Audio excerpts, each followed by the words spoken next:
वाळवे तालुक्यात भ्रष्टाचार खपवून घेतला जात नाही। अधिकारी हे पारदर्शक काम करणारे असावेत, पण हल्ली वाळवे तहसील कार्यालयात टेबलावर वजन ठेवल्याशिवाय काम होत नाही। या तालुक्याला गृहीत धरून कोण काम करू नये, कारण हा सुजन जनतेचा तालुका आहे। पुन्हा सांगितलं नाही असं म्हणू नका, अशा शब्दात माजी अर्थमंत्री आणि विद्यमान आमदार जयंत पाटील यांनी वाळवा तालुक्यातील भ्रष्ट अधिकारी कर्मचाऱ्यांना इशारा दिलाय। मुख्यमंत्री देवेंद्र फडणवीस यांच्या वाढदिवसानिमित्त आणि दिवंगत उपमुख्यमंत्री अजितदादा पवार यांच्या जयंतीनिमित्त ईश्वरपूर इथं आयोजित करण्यात आलेल्या छत्रपती शिवाजी महाराज महाराजस्व अभियानाच्या कार्यक्रम प्रसंगी आमदार जयंत पाटील बोलत होते। या कार्यक्रमास माजी मंत्री सदाभाऊ खोत, भाजपचे ग्रामीण जिल्हाध्यक्ष सम्राट महाडिक, राष्ट्रवादी अजित पवार पक्षाचे ग्रामीण जिल्हाध्यक्ष निशिकांत पाटील, राहुल महाडिक आणि पदाधिकारी अधिकारी उपस्थित होते। माजी मंत्री आमदार जयंत पाटील यांनी हल्ली सुरू असलेल्या वाळवा तहसील कार्यालयातील भ्रष्टाचाराविषयीच उघड जाहीरपणे इशारा दिल्यामुळे शासकीय यंत्रणेत आणि राजकीय वर्तुळात खळबळ माजली आहे।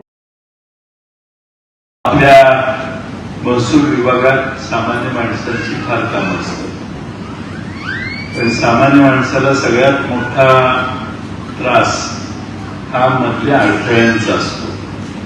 सामान्य माणसाला कळत नाही की आपलं काम कसं होणार, कधी होणार, कोण करणार,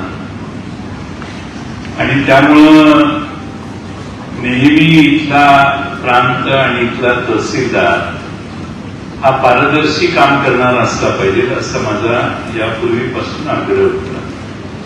पण अलीकडे तसं काही मला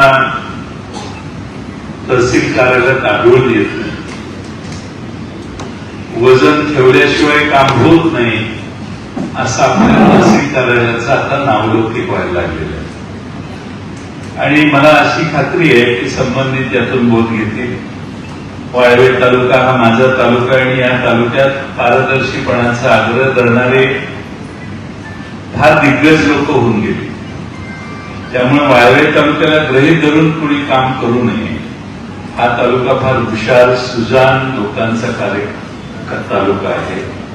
लोक हे कोणत्याही भ्रष्टाचाराला विरोध करणारे लोक आहेत, आणि म्हणून माझी अपेक्षा आहे की तहसील कार्यालयात सगळ्याच कर्मचाऱ्यांनी थोडंसं पारदर्शी कारभार करायचा प्रयत्न करा। परत अडचण झाली की नाव घ्या, त्यापेक्षा आधी ऍडव्हान्स मध्ये सूचना देतो।